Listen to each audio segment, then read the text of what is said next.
Qiangtang National Nature Reserve is located in the northern part of the Tibet Autonomous Region. It is situated south of the Kunlun Mountains and north of the Qiangtang Mountains, covering a total area of 298,000 square kilometers. In 2023, the section of National Highway 216 connecting Xinjiang and Tibet was opened to traffic, which is exciting news for me.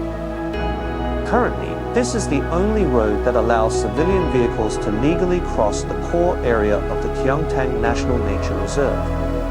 Tomorrow, I will start from here, pass through this Grand Canyon, and enter the Qiangtang National Nature Reserve.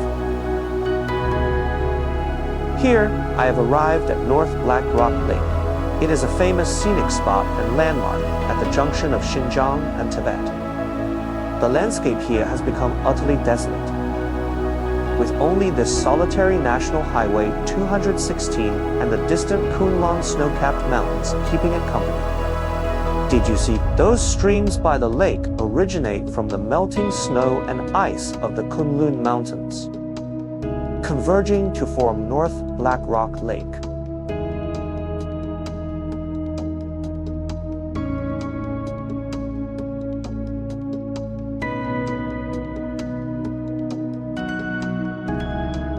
The lake is surrounded by a unique black volcanic rock landscape, located at the northernmost edge of the Qiangtang National Nature Reserve.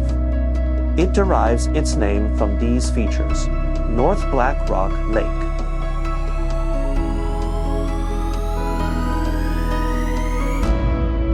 These black stones are volcanic rocks left behind by eruptions that occurred tens of thousands of years ago.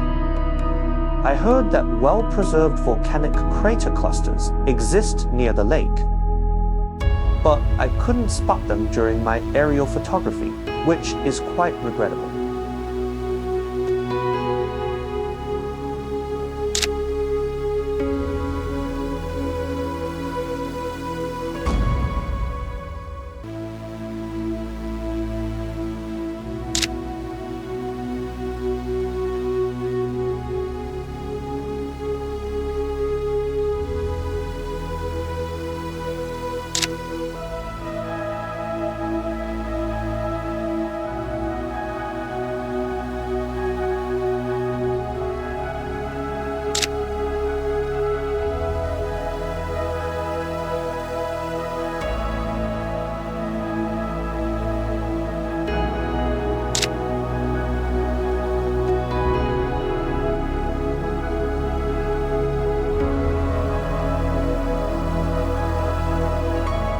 Leaving North Black Rock Lake, we continue our journey.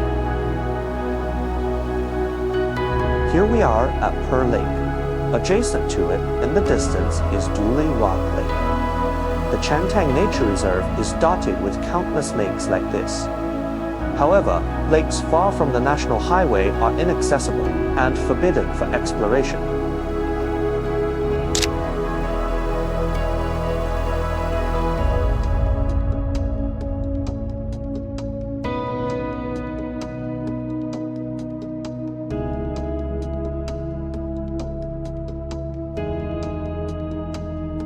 This is Duli Rock Lake. It's so close to Pearl Lake that they could be called sister lakes. The sister lakes, along with the distant snow-capped mountains and the blue sky with white clouds, intertwine to form a beautiful tableau.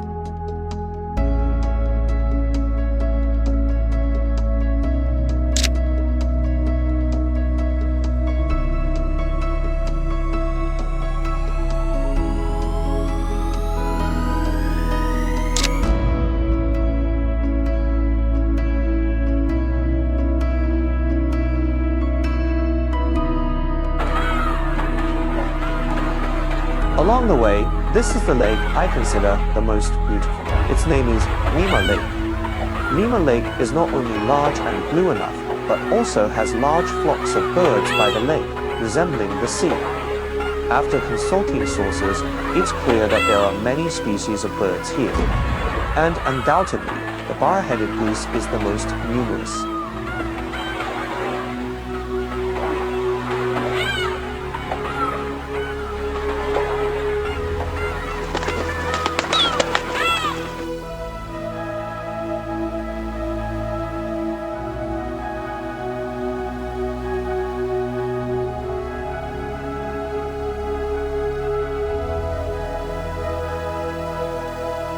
Actions like driving our car up to the lake are wrong, and such behavior is now strictly prohibited.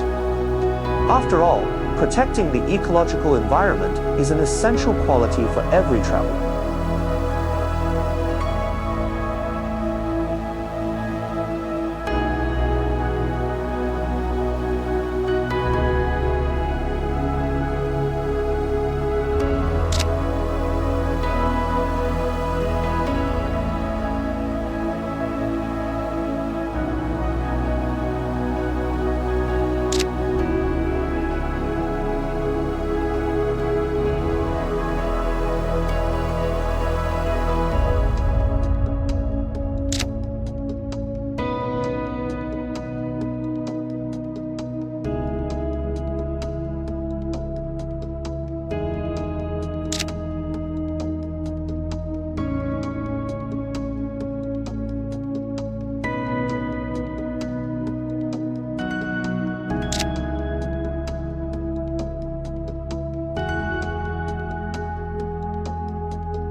Let's continue our journey.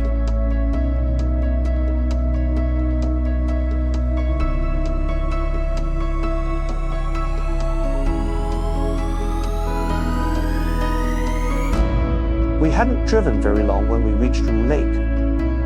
It's right next to Mima Lake and is also a very large lake. As luck would have it, there was a wonderful viewing platform. There was no need to drive the car down to the lake for photography. The moment we got there, the sky suddenly became heavily overcast. This meant there would be a lack of good light and shadow for photography, a consequence of the changeable weather in the plateau region. After all, the average elevation here reaches 4,948 meters. With several dozen kilos of photography equipment on our backs, we were panting for breath after only a few paces.